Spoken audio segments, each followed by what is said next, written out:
Hi there. All right, friends. One of my absolute favorite reasons to study birds is because I love drawing birds. It's so much fun. The only problem with drawing birds is that they're always on the go and they're always moving. So they're always hopping around or flying.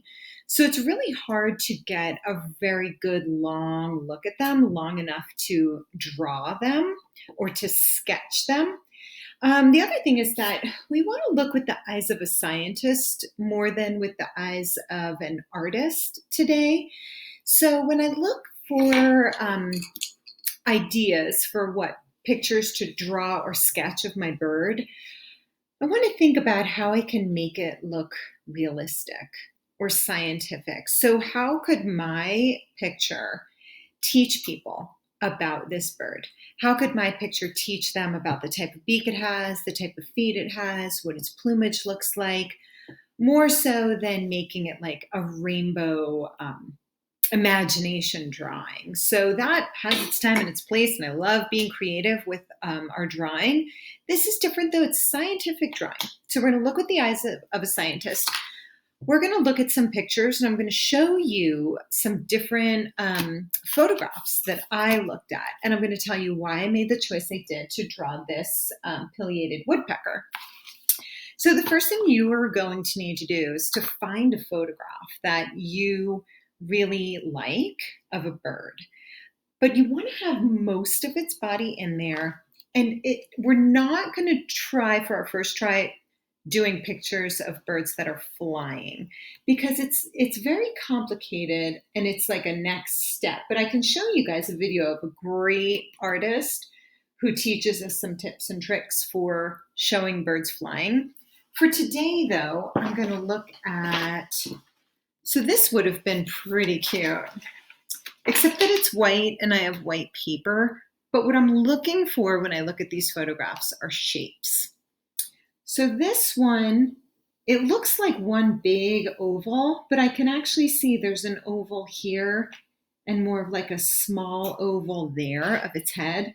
This would be a good choice for doing a drawing, but I just decided not to because of all of the white, and I wanted to be able to use some color today. But I can see a beak, I can see the ends of feet there. This would be okay, but it goes across the page. So I might not be able to get such a good look. I do see an oval here and a circle here and a triangular shape here. I can even see its webbed feet. So that actually could have been a really good choice of a photograph too. You're going to look for a picture of pictures of your bird to add to your book. This one, it's flying.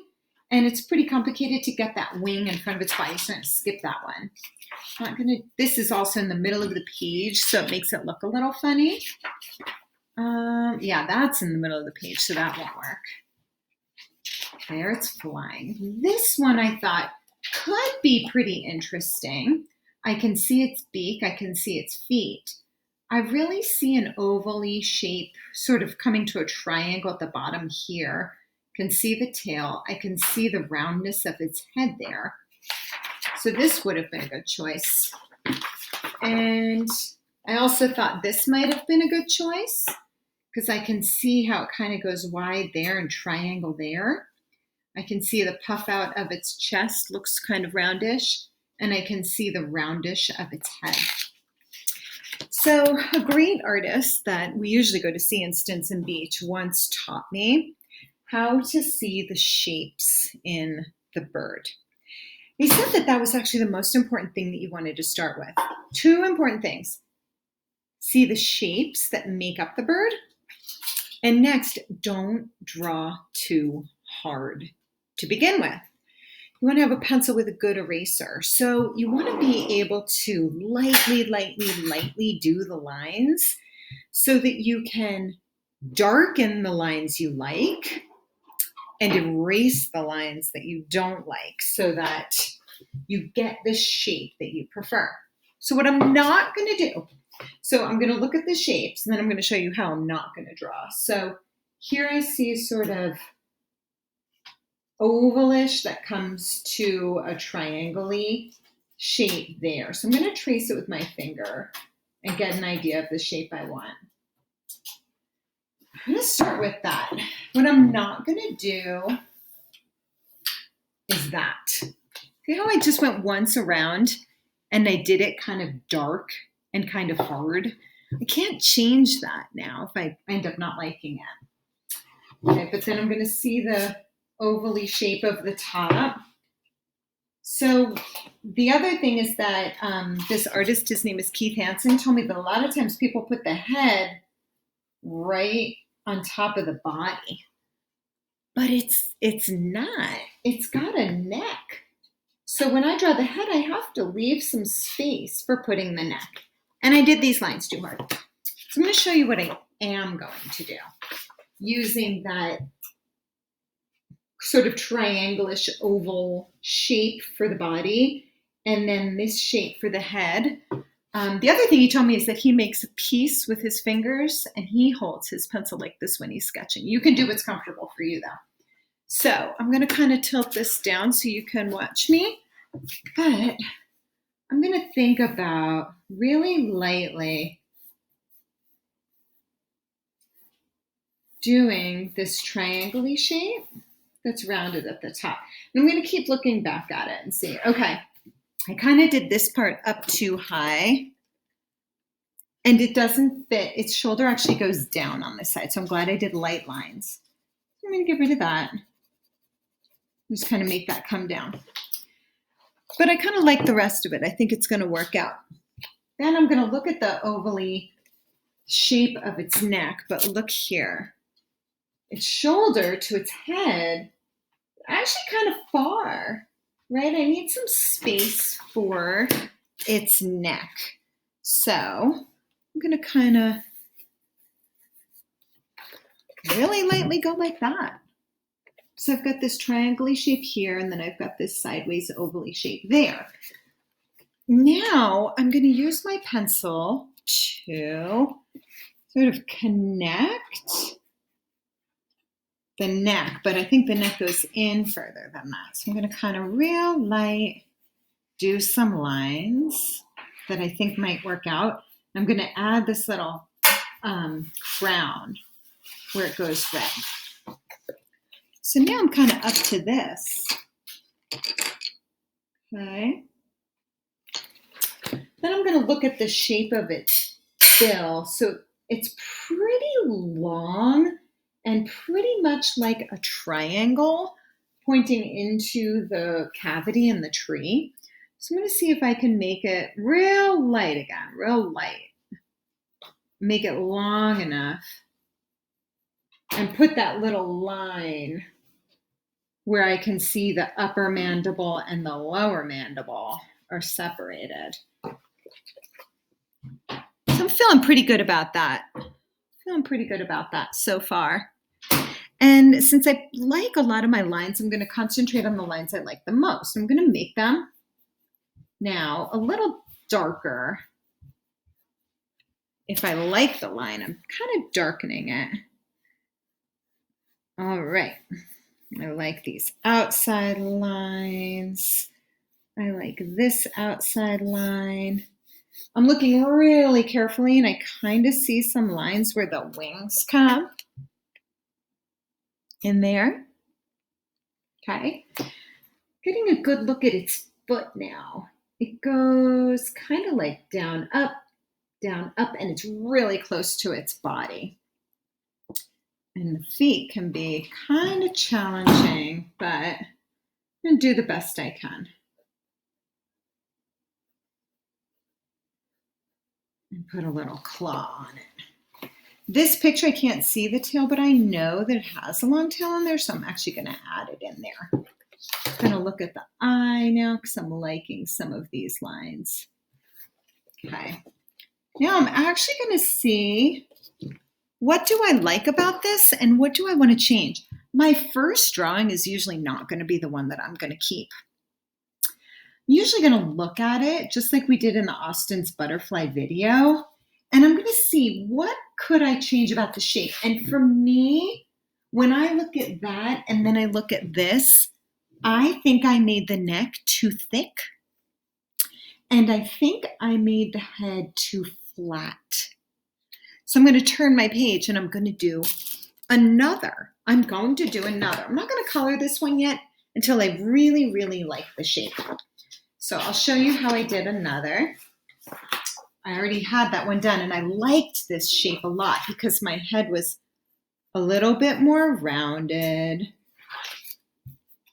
and I thought that the neck wasn't so thick. So when I did this one, I also made the beak a little longer. So now I'm going to start adding in some of my dark lines so it doesn't look like a circle on top of a triangle. I'm going to start tracing over, making the lines I like even darker. I like this tail. I like the way its body is leaning into the tree. And each drawing I do, sometimes I do 3 or 4 of the same picture until I really get the shape that I like. I do really like the shape of this one, so I'm going to start looking at its markings. It's kind of got a stripe coming out of its eye. So what I don't want to do is just like, I don't want to just go like this on its eye for the stripe.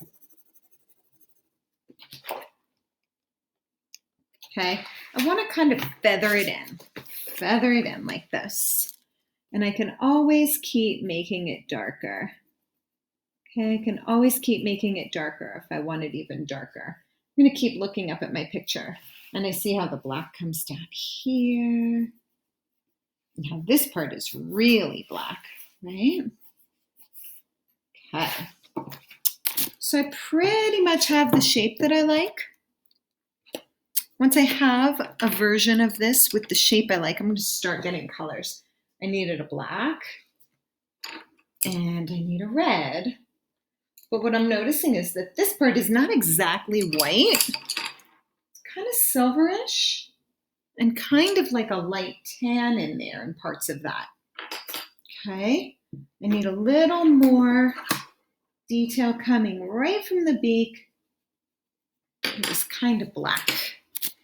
So once I really like the shape, I'm going to start really slowly and carefully putting the color in, because if I make a big mistake on the color, it's harder to fix than if I made a mistake on the shape. So if I really love the shape of my bird and then I start coloring it, sometimes it sort of ruins the great shape that I did, and then I have to start over from the beginning. But I'm going to go light again. Some dark lines, some light lines. Oops, my pencil broke, but that's okay because I'm going to do the red parts now.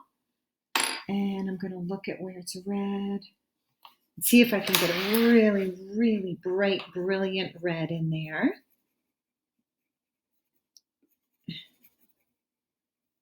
Okay. And yeah, I am off and running to a picture or a sketch that I'm really, really going to enjoy. And I'll show you guys. So this is the cover of my Mountain Bluebird book. So I used the same method to make this Mountain Bluebird. And I just took my time. I did probably 4 versions of the body. Once I found the one I loved, I started lightly putting the colors in. And that's going to be my cover. I'll probably do, and you should probably do, at least 3 different drawings that can be used in your book. So maybe there's a section about its habitat. So there might be a time that you want to draw the bird in its habitat. If you're doing the osprey, and you talk about how it catches fish out of the water, which, by the way, an osprey flew over my head last night with a fish in its talons. It was amazing. That might be a picture for that chapter that you could do. You could, if you talk about how it flies off with fish, you might want to find a picture of an osprey with a fish in its talons and draw that for your book. So all of these pictures that you're going to do will be to help teach about your bird and to add to the chapter. So the illustrations can give just as much information, just as much learning there. So this isn't just an activity for today. You can do this every day. You can draw different versions and from different photographs of your bird that you're studying. See if you could find it kind of doing different things. And yeah, and just add the details and keep doing version after version. And you will probably be totally shocked at how well you can actually draw the details of a bird when you keep doing revisions or you revise over and over. And I cannot wait to see some of the birds you draw.